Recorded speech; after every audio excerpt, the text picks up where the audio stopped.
Hey there, we just got to the Kline Creek Farm.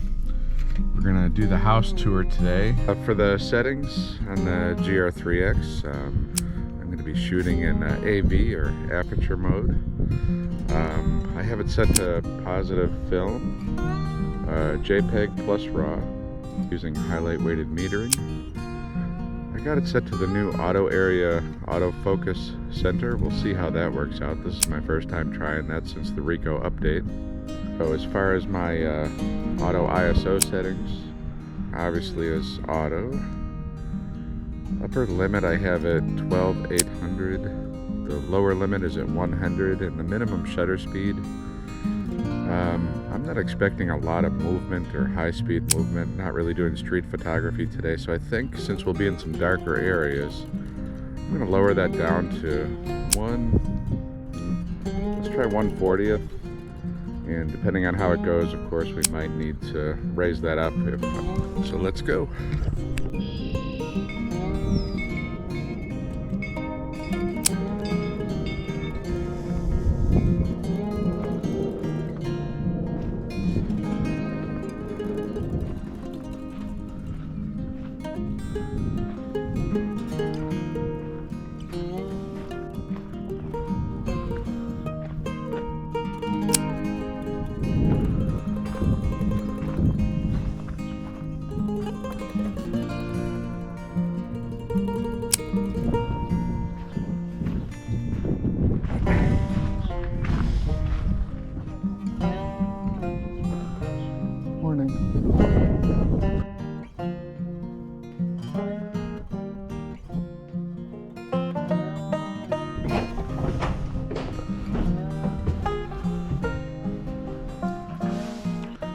Easter today.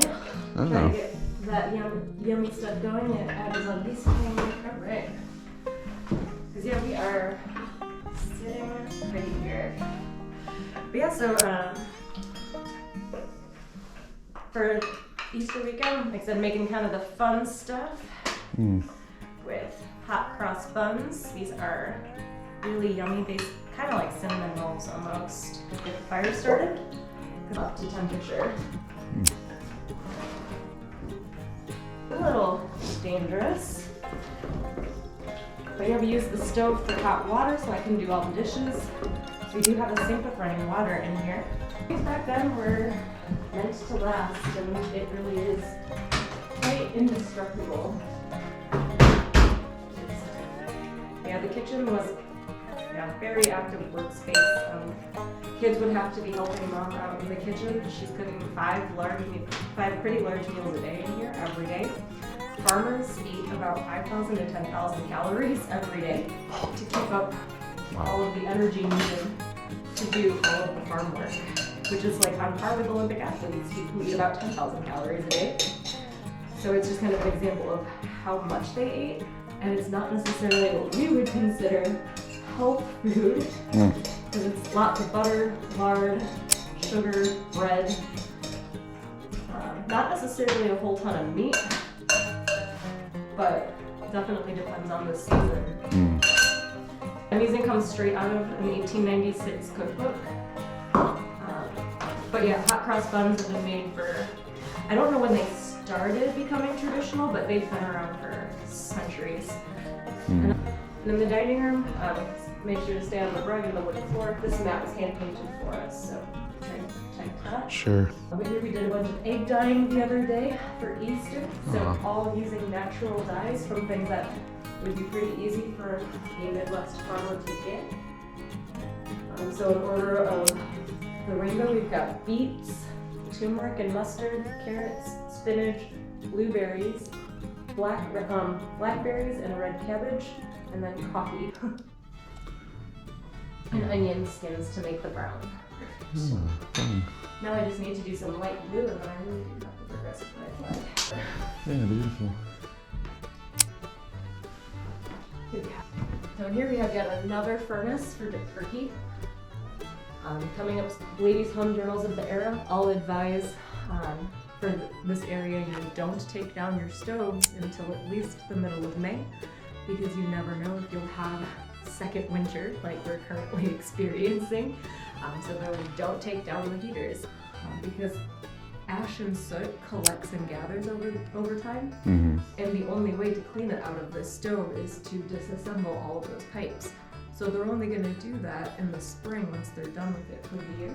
So you would take down the stovepipe, clean that all out, store it. Wow. Store it in the attic. And then the stove is actually going to get pushed into the corner and covered with a cloth, so that way it is much easier to clean, and when it's gathering dust all summer. So, and same with the stove in the dining room. It is solid cast iron. It is not a lightweight thing. Spring cleaning is one of the few reasons that men would get involved in housework. They're really showcasing their money, their culture, their good taste, and that they were a prosperous upper middle class farm family. So this is a stereograph, which is one of my favorite things in the 1890s. It's 3D technology. The two pictures mimic depth perception of our eyes, so when you look through the goggles, they become 3D. It was described as being more real than real. And these are so nice. And most popular for these cards in the 1890s were going to be travel series, so you could kind of explore the world around you without leaving your couch, which was, even today it's considered a sign of, culture. You're viewed as well cultured if you are able to travel and experience the world. It's challenging to do so, especially in 1890s farmers, so this is their way of asserting that they are well cultured and well traveled without actually being able to leave. Well, this set we have here is called Tour of the World, and it's basically called Around the World in 80 Minutes. So it's a whole, something like that probably would have cost you about $3 in the 1890s, which would be upwards of about $90 to $100 currently, which is a lot of money for them. This is the first one in the series, Around the World in 80 Minutes. And it starts in the Hudson Valley River. Very neat. So yeah, these are 29 and 30 in the set. Moving already, oh wow.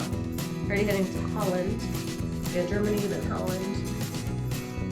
So this was a very, and again, if you had guests over too, then they would be very impressed by going through this set as well. So how we equate the value of the dollar is kind of different. Like a dress like this would have cost about $1.15 from the castle.